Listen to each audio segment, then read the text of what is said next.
Oh, hello everybody. Ngayon ay Valentine's Day. So, meron akong ibong Valentino. Napisa siya today. Ayan. So, kung mabubuhay, yun ang pangalan niyan. Valentino, pag babae, Valentina. So, ano storya niyan? So, yung napisa today ay paampon ko sa kanila. Kahapon ko lang inilagay. Ito backstory. Yung parents ng ibon na yon ay ikinakarera ko. So, nung last Friday, ayun no, may sulat pa. Nung last Friday, nung ikinarga ko yung cock and hen, yung itlog na yan, inilagay ko lang sa loob ng bahay ko, nasa paso. No? And then, Saturday, imagine, Friday night, hindi na nalimliman yung ibon. No? Around mga 9. And then, the whole of Saturday, walang limlim, naka-expose lang. And then, Sunday, umuwi yung hen. Hindi ko pa agad nilagay yung egg. Kasi hinayaan ko muna makarecover yung hen, no? So, around hapon ng Sunday, ibinalik ko na. So, nilimliman ng Sunday nung hen, wala yung cock, hindi nakauwi. Monday, nilimliman ng hen. And then kahapon, finally, nag-decide ako, kasi yung hen kailangan din makarecover, no? Ayoko nang naglilimlim lang siya. Tinanggal ko na yung egg, inilipat ko dito. Oh wait, kukuhanin natin yung susi ha.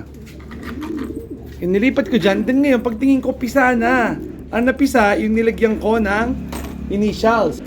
So nilalagyan natin ng susi kasi nga alam nyo na, nakawan na ako dito one time eh. Ayoko na maulit. So subukan natin to. Yun. Pumasok. O patingin muna. So, ayan o. Hindi nagpa-focus eh. Yan. So, ito yung itlog. Ito yung shell. To show you. So, ito yung kahapon. Nilagyan ko ng marking, oh. Ayan. Ayan. Hindi ko lang kung ano actual na sinulat ko pag nakakuha ko yung kabila, no? So, ito yung inilagay ko na pisa. Feb 1 yung egg nila. So, around 3 days, ipipisa na rin yung sarili nilang egg, no? So, ayan. Pwede pala. So, now we know. Pwede palang hindi limliman ng Friday night, the whole of Saturday, and then half on Sunday. So, yung ibon na yon, kikip ko na kasi yung tatay niya, sad to say, hindi na nakauwi. Hinihintay ko pa din, pero wala. O, yun lang. Happy Valentine's, everybody. So, ito yung nanay nung Valentine ibon natin, no? Ito. So, yun yung hen, umuwi ng Sunday. Nilimliman niya ng Monday, Tuesday, hanggang kahapon.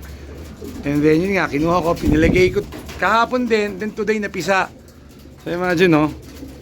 Talagang unless i-try natin, hindi natin malalaman. So, papatukan na tayo. Oh, good luck everybody sa coming race on Sunday.